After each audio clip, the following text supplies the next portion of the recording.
Hafiz TV, unique every day.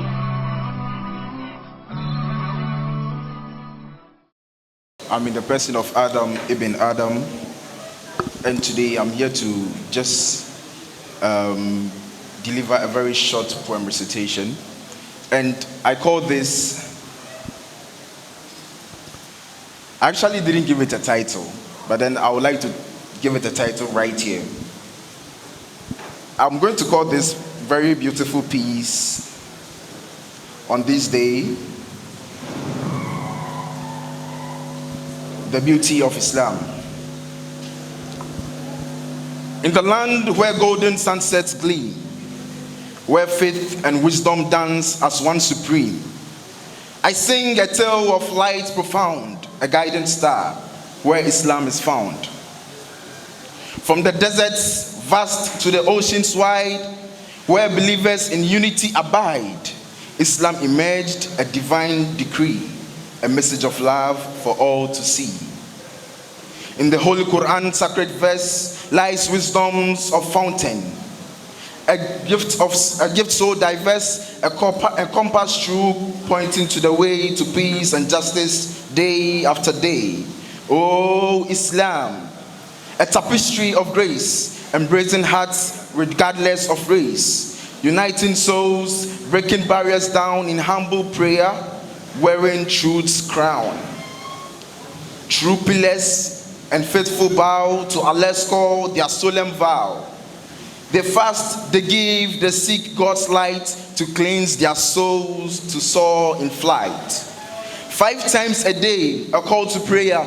Allahu Akbar, Allahu Akbar. Resounding echoes fill the air. Mosques adorn with serenity, a sanctuary of tranquility. In markets' huts, a pilgrimage grand. Millions gather hand in hand.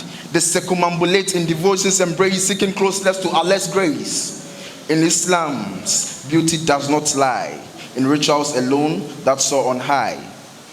Its compassion's gentle touch in love and kindness, it means so much. For Islam teaches in every breath to show compassion and conquer death, to cherish family and lend a hand, to uplift others across the land. Islam, a message to cherish and hold, of peace and harmony, bold and untold, a call of justice, a beacon of light, guiding humanity through the darkest night. So, let's embrace Islam's embrace and learn from its teachings, its eternal grace. For its tapestry of faith we see a world where love and unity will forever be. Assalamu alaikum wa rahmatullahi wa barakatuh. What a very soothing poem. At a point when he nearly called Azan, I thought it was time for Maghrib. So I had to take off my phone and check the time, until I realized that, oh, okay, it was actually part of the poem. And that is so innovative of our brother. And we thank him so much. I want to also remind you again that Hafiz TV is here with us. Please do well to follow their Facebook, YouTube, and most possibly, I think, their WhatsApp channel as well, if there is. But I'm sure Facebook and YouTube. Please do well to follow their handles for you to have a very important content, Islamic content to be precise, in order for you to abreast yourself with. The incoming president or the current GMSA president must give us a word or two. And as a result of that, I would want to quickly have him here to give us his words before we move on to our Sheikh to have his speech. So, Amir, if you are here, kindly join us on the podium to give us your incoming speech. The most gracious, the ever merciful, Mr. Chairman, our honorable imams, distinguished guests, teaching and non-teaching staff, fellow students within and outside boundaries, ladies and gentlemen, I greet you with the greetings of Islam. Assalamu alaikum wa rahmatullahi wa barakatuh. Dear esteemed members of Ghana Muslim Student Association and fellow executives, first and foremost, I would like to express my heartfelt gratitude for the honor and trust you have placed in me by electing me as the president of our esteemed association. It is with great humility and enthusiasm that I accept this responsibility, fully aware of the challenges and opportunities that lie ahead. I stand before you today not as an individual leader, but as part of a team.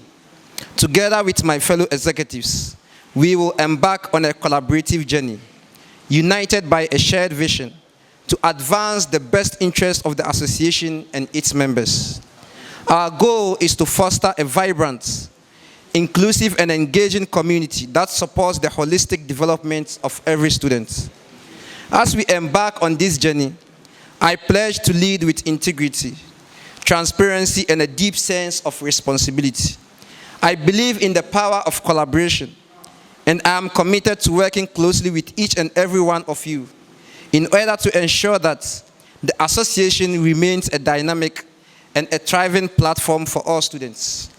In the spirit of collaboration, I intend to prioritize the following areas during my tenure. The first area to prioritize is the inclusivity and representation. It is essential that every member of our association feels valued and represented. We will work diligently to create an inclusive environment where diverse voices are being heard, respected, and celebrated. I encourage all members to actively participate in our activities, contribute their ideas, and take part in decision-making processes. Secondly, educational and professional development is also another area to prioritize. We will strive to provide opportunities for educational and professional growth to our members within the association. Through workshops, seminars, and mentorship programs, we will equip students with the necessary skills and knowledge to excel academically and professionally. Community and engagement outreach. Community engagement and outreach. Our association has the potential to make a positive impact beyond the confines of our university. We will actively engage with the wider community through our outreach programs, social initiatives, and collaborations with other student organizations.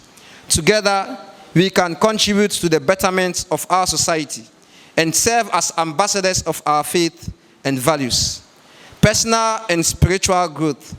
Recognizing the importance of nurturing the spiritual well-being of our members, we will organize regular religious and spiritual activities, fostering an environment that supports personal growth and strengthens our communication and connection with Almighty Allah.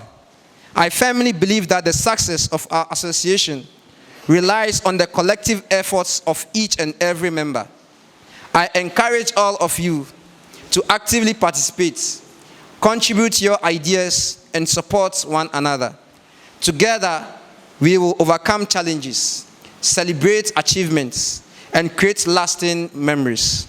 As Almighty Allah tells us in the glorious Quran in Surah An-Nur, Quran chapter 24, verse 37, رِجَالٌ لَا تُلْهِيهِمْ تِجَارَةٌ وَلَا بَيْعٌ عَنْ ذِكْرِ اللَّهِ وَإِقَامِ الصَّلَاةِ وَإِيتَاءِ الزَّكَاةِ يَخَافُونَ يَوْمًا تَتَقَلَّبُ فِيهِ الْقُلُوبُ وَالْأَبْصَارُ.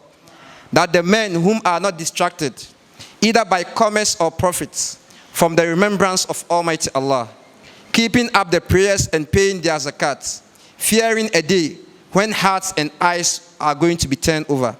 Indeed, Almighty Allah will reward such people according to the best of their actions, and He will give them more of His bounty. Allah provides limitlessly for anyone He wills. In closing, I express my gratitude once again for this opportunity to serve as your president. Let us embark on this journey together, hand in hand, as we work towards the realization of our shared vision. I look forward to collaborating with all of you and making a positive impact on the Ghana Muslim Students Association and the large community. Wassalamu alaikum wa rahmatullahi wa barakatuh. I am so much impressed about what the outgoing executives have done so far. I've ever told Amir, the president, that they have lifted the bar. There's no doubt about that. even when they did the vetting, unfortunately, because of my other engagement, I couldn't come. And I told him to give me the feedback. I thought he was just going to give me names. He ended up writing a very good report about the whole activity. I was so much impressed. I don't know whether the incoming, it is a huge challenge for you because you have to do more than that. That is not to say that those who have served as GMSA executives did not do anything. I am saying that these people have lifted the bar, and then you have to do more. And in doing more, we expect that you get more members involved. As a patron of GMSA UPSA branch, I meet a lot of people. I meet a lot of Muslim students, especially the ladies. And I ask, so, what is your name? The person mentions, do you know me? No. Have you been attending GMSA meetings? No, I don't know anything about it. So you have a very big challenge to ensure that more Muslims on campus are involved in your activities. That is about that. Now, there's one important thing that affects all of us, and I want to talk about it briefly. Time management. It affects our students so much. Try and then manage your time very well. When you say 3 o'clock, 3 o'clock. When the exam time is 1 o'clock, let it be 1 o'clock. A lot of students are denied getting to the exam hall because of lateness. When I see that, I find it very difficult because I cannot intervene. So you can avoid it by coming early, because it has to be done. So don't say that because it is 1 o'clock, okay, then let me just go some few minutes after 1. No, it is not done. It is because of our environment. Where we studied, nobody closes the door. Once it is time, not time, but 30 minutes to time. I don't know who controls the main gate, but it is remote controlled. It closes. So if it closes, who do you talk to? You get it? In this case, and in our case, it is not 30 minutes to time, but you can come after maybe 20 minutes after time, and you still be allowed. But some come even after 30 minutes, and they are driven away. That is too bad because you pay fees. So I'm just appealing to you that as for time management, let it be part of you. That is why you may not understand me. That is why when I come and then I just want things to be done. That is how I have been trained. Once it is time, you have to get it doing. You have to get your work doing. Look, we give you assignments and then we say that, okay, present it on this day. Where there are facilities, they will tell you on this day, 12 o'clock, submit by mail. So, the mail will indicate when you submitted. Once, if it is 12 noon, once it is after 12 noon, you are out. There's no way that the white man or the white lady will understand you. You get it? When we find ourselves in Ghana, here, we try to beat time. But you go out there, you want to adhere to rules. So why don't you do it here so that it doesn't affect you? So I'm appealing to you. Wherever you find yourselves, try and manage your time very well. It is very important. It is very important. Look, if it is an activity that you are not comfortable with, just do it first and complain later. As for me, those who know me here, it's not everything that I like. But I'll do it and complain. I will not wait and say that because I don't like it, I will not do it. Unfortunately, we have about more than 10 executives, right? For the ladies and gentlemen, I was very curious to hear anyone mentioning I study economics or actuarial science. I didn't hear that. Anyway, I am the new HOD for economics and actuarial science.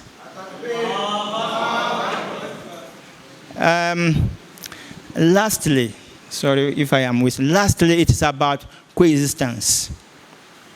Coexistence is very important. Please, at your ages, the exuberance sometimes is too much to the extent that there's always misunderstanding. You quarrel. Please, try as much as possible to eschew that. It is very important.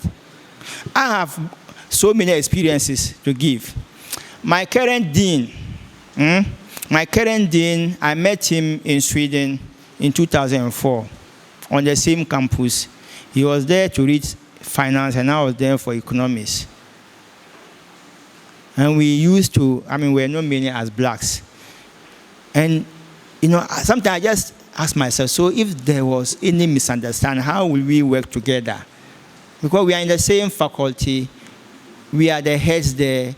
And so if there was that misunderstanding, you see that there will be mistrust. So try to work together and then coexist. We know that sometimes it's not easy, but just cool down and then take it easy with your colleagues. Don't say that because the person has said that you have to retaliate or take revenge. No. Just try and be patient with others and coexist. It will help you in future. Assalamu alaikum wa rahmatullahi wa barakatuh. So that's what. Thank you. GMSA UPSA is very blessed to have an HOD serving as your patron. I think you should always thank Almighty Allah for that. The HOD had made mention of coexistence and time management. These are two important factors so long as humanity is concerned. Without wasting my time, we are going to have Sheikh Yahya Tuntunba to give us a speech and also presentation of. We glorify Allah and we seek His choices, benedictions and salutations upon the dear Prophet Muhammad sallallahu alaihi wasallam, upon his followers, and upon all those who follow his guidance until the day of resurrection. Our respected HOD of the Economic Department, respected outgoing executives and incoming executives, ladies and gentlemen, in fact, it's a very great opportunity and pleasure for me to have the honor and to be permitted by Allah to be with you this evening. I'm not going to deliver a speech because delivering a speech by the topic is going to take us a very, very long period and duration. But I just want to summarize all the advice that has been given before, especially the advice given by our respected HOD. Respected leaders, respected incoming leaders and outgoing leaderships.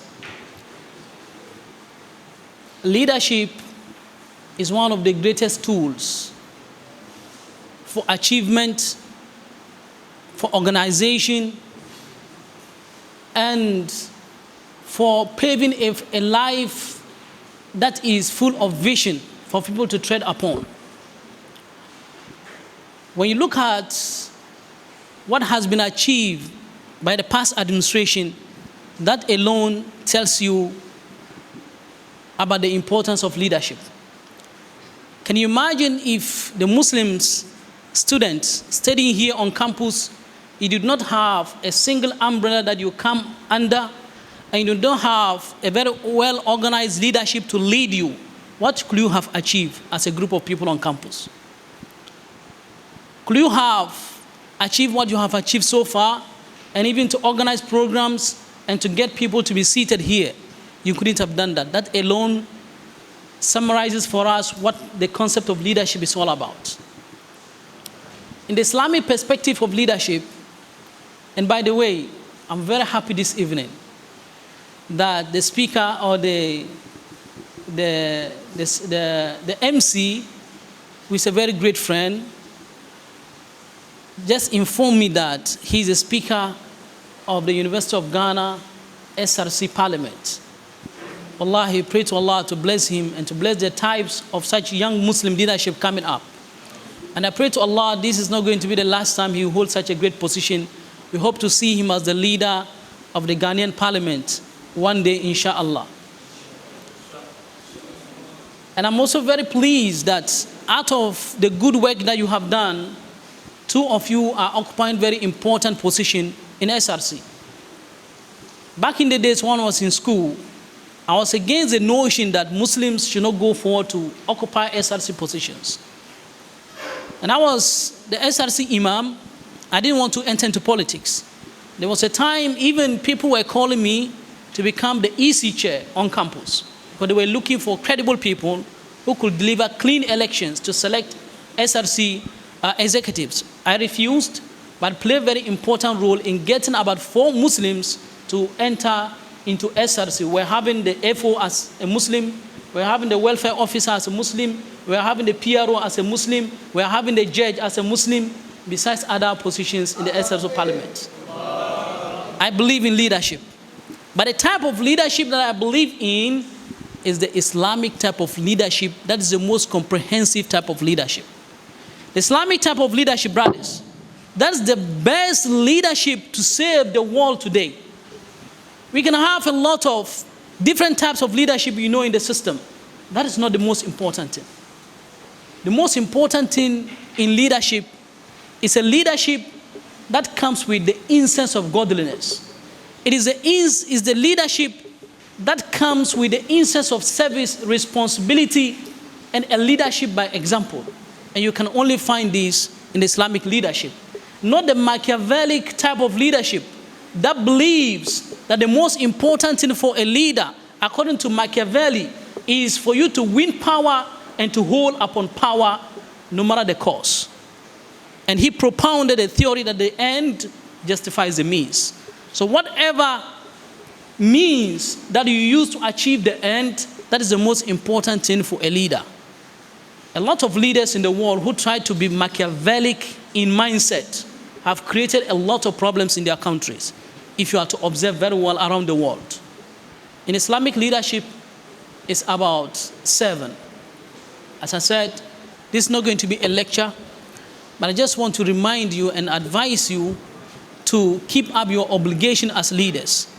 To become very successful leaders, don't seek to remain in power for a long time. Successful leaders don't seek to remain in power for a long time. As defined by an author called Murad Khurram in his book, The Theory of Practice, in his book, The Islamic Movement of Theory and Practice. The Islamic Movement of Theory and Practice. He defined leadership as the ability to visualize, to create a vision, a path of vision, and to be able to mobilize your followers to achieve that vision, even if a few are those who can visualize your objectives. To be able to have a vision, to mobilize resources around you to achieve that vision, even if a few are those who can appreciate your vision. This is how he defined leadership. And visionary leaders are the most important leadership in Islam. The Holy Prophet Muhammad sallallahu alaihi wasallam, during the Battle of Khandaq, there's a battle called the Battle of Khandaq. How many of us know the Battle of Khandaq? The Battle of the Trench. The Battle of the Trench was fought under very severe and normal circumstances among the Muslims in Medina. It was a very tough battle. All of a sudden, the Muslims, they heard that the Meccans have organized and mobilized about 10,000 well-armed soldiers, and they were coming to attack Medina. Looking at how close the army of the pagans are to Medina, the Holy Prophet could not get the time to mobilize his army and to match them outside Medina, or to face them outside Medina.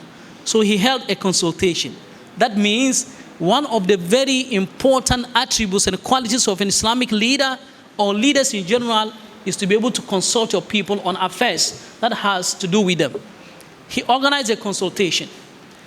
And one among them, who was a Persian and embraced Islam and came to Medina, called Salman al-Faris, he suggested the Prophet that كُنَّا فِي أَرْضِ فَارِسِ إِذَا هَاجَمَنَا الْعَدُوُّ تَخَنْدَقْنَا حَوْلَ الْمَدِينَةِ, that we in the land of Persia, if we were attacked by an enemy in our city, we dig a trench around the city.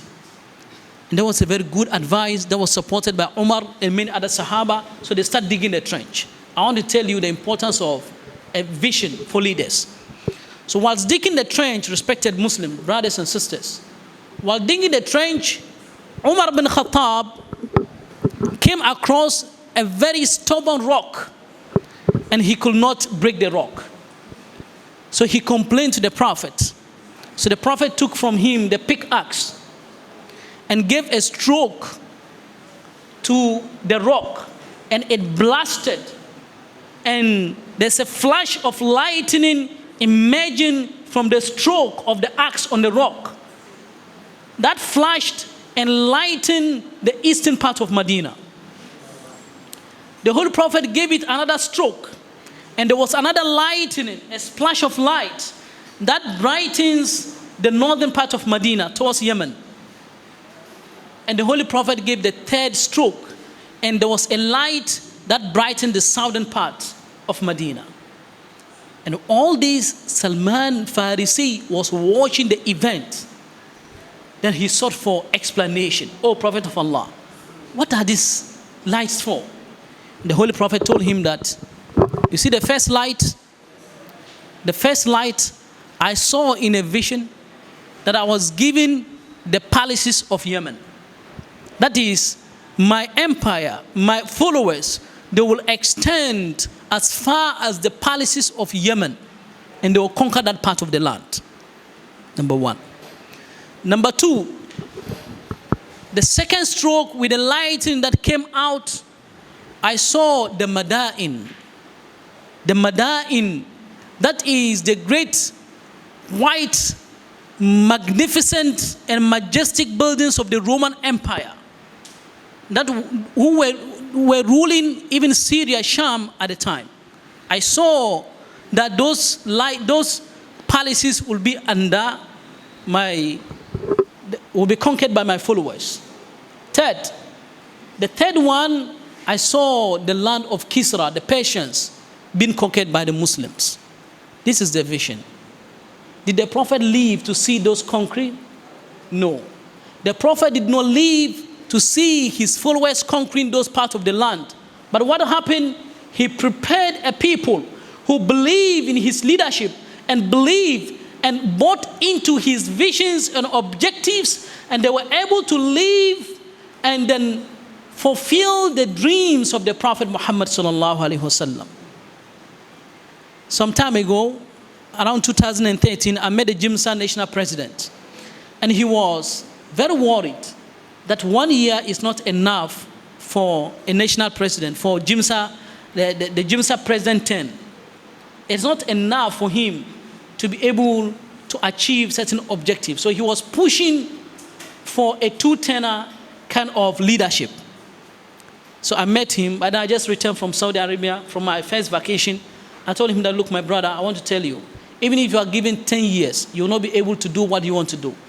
The most important thing for you as a leader, which many are not able to do, is to be able to have vision, have your vision, objectives, have your missions and aims, and prepare a group of people that will live after you to fulfill those missions and objectives.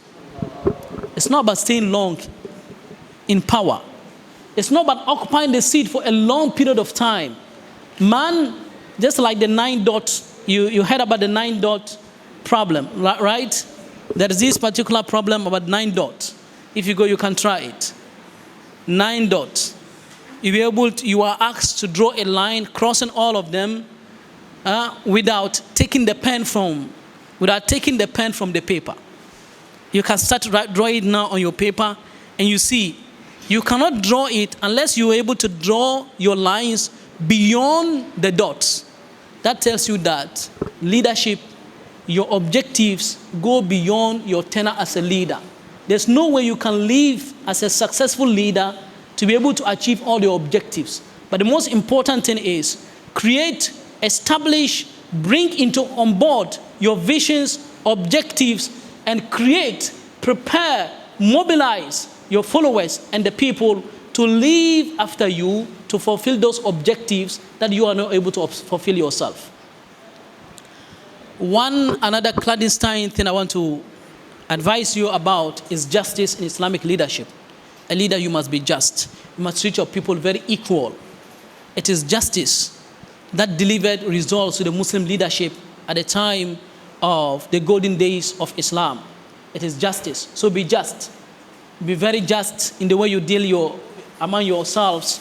Be just even to the non-Muslims on campus. Be just to your neighbors. Peaceful coexistence, like our Dean, our HOD mentioned. Be very just and do everything with accountability. Deliver results with justice. Umar bin Khattab is one of the unique leaders that the Muslim world has ever seen. You've all read so much about him. There are very fascinating, beautiful stories about Umar bin Khattab and leaders. And I employ our Speaker of University of Ghana Parliament that I can see he has started treading upon a great path of leadership. He should read more about Umar bin Khattab. And all of you read more about Umar bin Khattab, and you can see visionary leaders prepared by the Prophet sallallahu alaihi wasallam. Umar bin Khattab will not even allow his appointees to misbehave towards even the common folk. Amr bin As was one of the unique appointees of Umar who was appointed over Egypt. One day, there are two beautiful stories. If time could have permitted, I'll share about Amr bin As. But I will choose one for now before I end my story with the rest formula of leadership. With this rest formula of leadership, inshallah, all of you, the incoming leaders, you are going to be very great leaders for this association. So that you can do more than we expect. You can do more than where our predecessor left us. May Allah bless them so much. Amr bin As wanted to expand the masjid. Listen very careful. This is a masjid where the people pray, and he wants to expand it. Besides the masjid, it's a small hut. I mean, it's not even qualified to be called a house, owned by a Coptic Christian. Imagine in an Islamic government, the governor of the Islamic State wants to expand a mosque. He has the authority to break all the buildings around and to compensate them by force, whether they like it or not. But it's not allowed in Islam. He wants to build a mosque, a big mosque. Up to date, we still have what we call the Jami' Amr bin As in Egypt. The masjid, the central mosque of Amr bin As, is still there in Egypt up to now. So what did he do? He forced this Christian woman by force. It's called a Coptic Christian woman, and took that portion and extended the masjid against the will of the woman. What will she do? That is the governor. Then the woman was so much of pain, but she was advised by the big popes and fathers and Christian scholars in the town that, look, nobody will help you except the Khalifa, the general leader of the Muslims in Medina. So go and complain to him. So the woman left Egypt with a servant. And then they go to Medina. He said, where is the palace of your Khalifa, your Caliph? He said, our Caliph has no palace. But you can look towards here. He's lying under a tree, a dead palm tree, using his shoes as the pillow and lying down. This is the man whose empire has extended beyond the Arabian Peninsula into Africa. This is the man, the mention of his name alone strike fear into the heart of all powerful superpowers at the time. Umar bin Khattab, no palace. He's lying down under a tree, a dead palm tree, no pillow, no mat, using his shoe as the pillow. It is not about these fancy cars that people live in. If you get them, you're going to remove your shoes and throw at some of these leaders. It's not true. When Bush went to Iraq, you know what happened to him? An Iraqi took his shoe and threw at him. He dodged it because you have caused the blood of thousands and millions of people. What kind of leaders are these? Why can these leaders have some sense, like Bilqis in the Quran, who refused to trash her army into the army of Suleiman? That would have caused one of the catastrophic historical wars at the time. But this woman was so much intelligent than the Putins and the Zelenskys and the Bidens that we have today. Fighting unnecessary wars, causing pains and killing innocent children. That could have been solved with soft diplomacy, the use of the carrot instead of the stick. Respected brothers, we really don't have leaders now in our world today, except few. And I challenge all of you, if any leader today, if you implement the Islamic leadership and understand its tenet, even 20% of the Islamic leadership, wallahi, you are going to be an outstanding leader in everywhere you find yourself. To just 20%. Amr bin As, the woman came, they said, this is the Khalifa. The woman said, Khalifa? This is the Khalifa? I can't believe this. So what the woman did is by throwing her leg to wake up Umar. Because he thought they were playing with her. When Umar wake up, he said, Ya Amatullah, ma hajatuk. Oh, you female servant of Allah, what is your need? What do you want? He said, this is what happened, and I came to ask for justice from you. Umar, while sitting down there, he looked around and got some dead palm tree or some kind of a skin, kind of a paper. In those days, there were no papers. There were skins. He picked up skin lying by him and wrote on it just these few words. He says, Ya Amr, ayakunu Kisra, a'adalu minna, and said they should go and give it to Amr. I traveled from Egypt to Medina, and you just wrote these lines for me. The woman threw it away. He said, no, this is not the Khalifa. Because they knew how their governor is. Very powerful, living in luxury. And this is his boss, living in this manner. And they said, I don't believe in this. He said, oh, Amr, will Kisra be more just than us? He said they should go and deliver these words to Amr. What is this words about? If these words are given to you, came to a complaint, what do you think about that? But Umar is giving a reference to a very important historical issue, which Amr alone will understand when the letter is delivered to him. The woman threw the letter away and went back. His servant told him, oh my God, we came all the way from Medina, from Egypt, just for this issue, this letter. Please pick it. He said, no, leave it. The woman went away. The servant picked the letter and hid it inside his bag. When they got to Medina, all the Christian popes and pastors, they came to welcome the woman because she has gone to the highest point of leadership of the Muslim world. So what have you brought? He said, I met somebody, some Bedouin, some Arabi Bedouin, lying under a tree with his shoes as his pillow, and he just wrote some letters on the skin for me, and I threw it away. He said, you have missed the point. This is the man they call Umar bin Khattab, the Khalifa, the Amir al-Mu'mineen, the leader of the believers. You have missed the point. Nobody will help you now. Then the woman starts blaming herself and wailing for the missed opportunity. Lo and behold, the servant removed the letter from his bag and said, I picked the letter after my master threw it away, and this is the letter. And they were so much happy. And they gave the letter to the woman that, wait until Friday, when Amr bin As is going to lead the Juma prayer, in the same mosque he built by destroying your house, then you give the letter to him. And you will see what that will mean to Amr bin As. Brothers in Islam, when Amr bin As was going to lead prayer, they barricaded him, and the letter was delivered to him by the woman. Of course, he's in an entourage, but the woman rushed to give the letter to him. When Amr bin As read this letter, Ayakunu Kisra a'adalu minna ya Amr, should Kisra be more just than us? Oh, Amr, he couldn't lead the prayer again.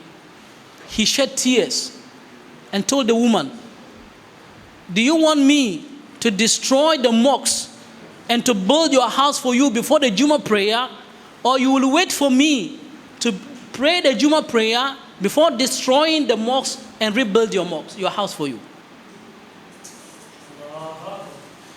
So this letter you have delivered to me, you have spoiled my whole day. Now decide, the decision is yours. Will you wait Should I delay the Juma prayer and destroy the mosque and build your house, or you exercise patience until I pray with the people because it's time, so that I can destroy the mosque and rebuild your house for you? The woman said, what is happening? Can someone explain to me? These few letters is causing the governor to be in this mood. Few letters. I can't believe this. What is happening? Only Amr understood the meaning of that letter. Amr said, oh, you this woman, I remember in the time of Jahiliyyah, in the time of pre-Islamic days, myself and Umar were traveling to the land of the Persians. Then we came across a celebration by the king of Persia. While they were celebrating, and they have spread out carpet and were serving food to celebrate, there was an old lady who passed on that road with her cow to feed it and to return. Anytime the woman is coming, they will unfold the carpet and pave the way for the cow to pass. And when she passes, they will lay the carpet back. And when she's coming back, the emperor of Persia, they will unfold their carpet and stand away for the old lady to come and pass. And myself and Umar, we saw this particular incident. And when the emperor of Persia was about to build his palace has to be built around the house of this old lady. He persuaded the lady until the lady agreed, free of cost, free of charge, to give her house for the emperor to build her palace. But on condition that when she has the need to pass by with her camel, with her cow, she will be allowed access to pass by the other side of the palace. And she was granted that particular permission. Umar is reminding me, should the emperor of Persia be just than we the Muslims? Oh, Amr. And this is what I remembered, and I started weeping. Then Amr bin As wrote back, oh Umar, the emperor of Persia cannot be just than us. When the woman saw this response and saw what was happening around, the woman gave her house free of charge for the construction of the mosque, and also declared her intention she has become a Muslim. And all the Coptic Christians that witnessed this particular incident embraced Islam that particular day. And they prayed that particular Jummah with Amr bin As. Justice.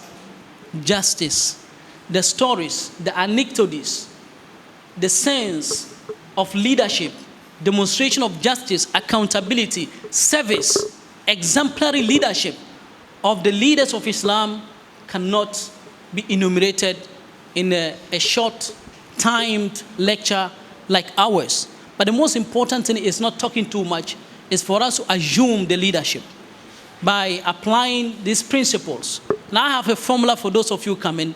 You take this formula serious, because even if you Google it, I'm not sure you're able to get something like that. That is the formula of rest. I'm giving you this formula, rest. The new leaders, incoming leaders, future leaders, rest. And this rest will make you a successful leader. And I think we have it here. The rest formula. The rest formula, the R stands for responsibility. Islamic leadership and leadership in general, the R stands for responsibility. Sayyidul Qawm Khadimhum. Leadership is a responsibility. It's not a luxury.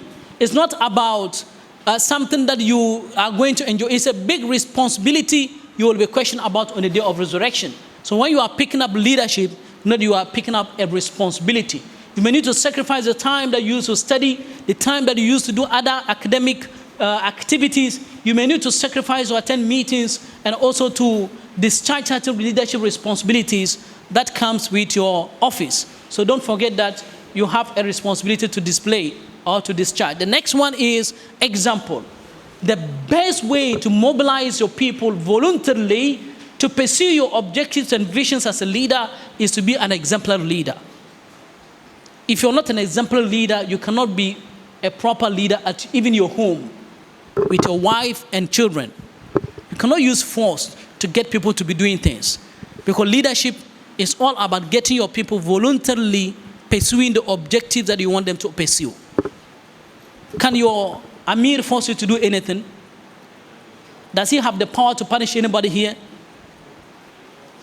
But with a proper leadership, all of you will get doing things like the Amir himself. So lead a leadership of example. Programs, masjid, you should be the first to go. Dues, you should be the first person to pay. In terms of Islamic moral upliftment, moral, in terms of your moral aptitudes, you should be the best people in terms of moralism, in terms of spirituality. The leaders should be people that the others will look at them and be able to raise their morals and boost their iman. But if the leaders are seen, the women commissioners are seen in dresses that show immorality, what do you want others to do? So you should assume leadership with that kind of exemplary lifestyle. The next one is service. Sayyidul Qawm or Sayyidul Qawm khadimuhum. The Prophet said the leader of a people is their server. And this is very important. There's no time to explain much on that. You should serve your people. You are in to serve the people. And you know the story of Abu Bakr Siddiq. Just to shorten our lecture. Abu Bakr Siddiq is that type of a leader who has not left anything without pursuing it in order to please Allah subhanahu wa ta'ala. But there was one funny thing Umar realized about Abu Bakr Siddiq. He realized that after Fajr prayer every day, Abu Bakr Siddiq will go outskirts of Medina and enter into a particular hut or house, spend some time there before coming out. Umar was always surprised. What is this man doing over there?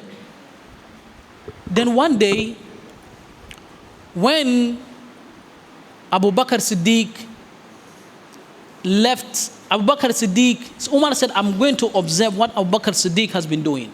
So he went and hid himself somewhere.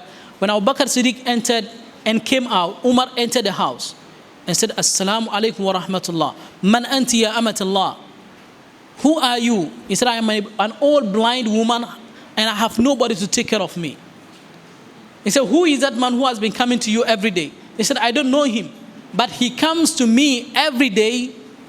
He will sweep my house, fetch water into my containers. He will knead my flour and prepare some breakfast for me before leaving. But the work of the Amir al-Mu'minin. We are not talking about somebody who is a leader of a place like Ghana, the whole of Arabian Peninsula. The places occupied by Saudi Arabia today, Qatar, Dubai, Kuwait, Oman, and Bahrain. This is the Arabian Peninsula, including Yemen. That is the area, the leader of that particular area, my brothers. Our time is gone, right? Yes. He used to, and this is the work that he used to do. Then Umar came out and cried so much. He said, Abu Bakr Siddiq, you have made it difficult for the leaders that will come after you. Like the Imam, the Amir who is leaving, our lecturer said, he has made it difficult. He has set a mark that will be very difficult for those coming after them. But I believe with the advices, the encouragement and directions of the outgoing leadership, the Yasin-led administration, they are going to take UPSA to another height, greater than where they have taken it from.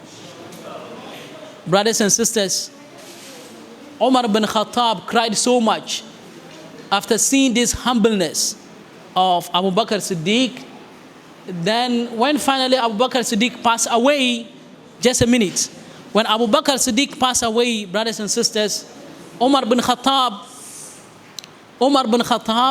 came to continue the same work. You are going to see the softness, that kind of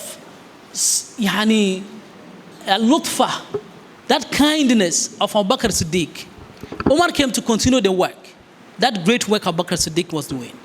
He came as usual, cleaned the house of the woman, fetch water into her bowls, knead her flour, and prepare breakfast. And their breakfast is milk and dates. And you know what? When Umar put the date and the milk before the old blind lady, when she took a bite of the date, he said, no, you are not the same person who used to come to me before. He said, how did you know? He said, the man who used to come to me before, when he brings me my breakfast, he will open the date and remove the seed from it. But Umar did not remove the seed from it. There Umar realized that, oh Abu Bakr, no one can match your gentleness and your kindness. read about these great leaders. Look around the world. You cannot find a proper leader today. But I believe if you read more about this, you try to implement it, using this place as the background of the demonstration of these leadership skills, you are going to become very outstanding leaders tomorrow that will deliver hope and to deliver great dreams for this nation and the various institutions and organizations that you are going to occupy. And first and foremost, you are going to be very great fathers and husbands for your individual families. I pray to Allah to bless all of you. I'll use this opportunity. And the T stands for taqwa, fear of Allah subhanahu wa ta'ala. Use this opportunity once again to thank the UPSA for helping me organize one of the outstanding book launches. One of our sheikhs who is known to be a launcher of books, Sheikh Nuama, attended the book launch and he even launched the book. He said this is one of the successful book launch he has ever attended. And all is because of the leadership of UPSA. May Allah bless you. I have not had the chance to thank you, but I've been praying for you. And inshallah, I'm going to prepare prepare copies of the book to be kept here and to be part of the success or the achievement you are going to leave behind for helping us organize that very great book launch. If you go to YouTube, Hafiz TV, and you subscribe to Hafiz TV, you are going to have a notification of the full program of the book launch, the Comprehensiveness of Islam launch. It was kept live by Hafiz TV. Subscribe to this young man's TV. He is going to make a great difference in this country. As well as my brother here, inshallah, he's my great friend. He would like to say, I'm his sheikh, but I look at him as a great brother and a friend. He's going to make greatness. May Allah bless all of you, all the Muslim leaders, various institutions. I pray to Allah to bless all of them.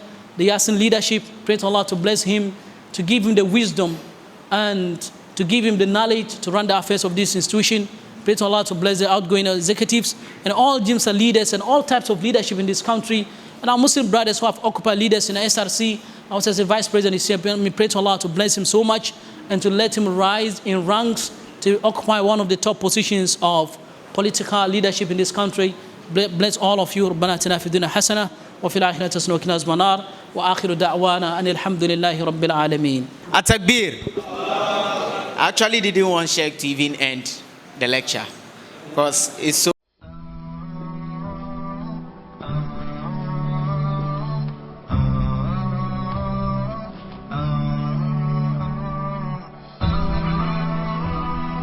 Hafiz TV, unique every day.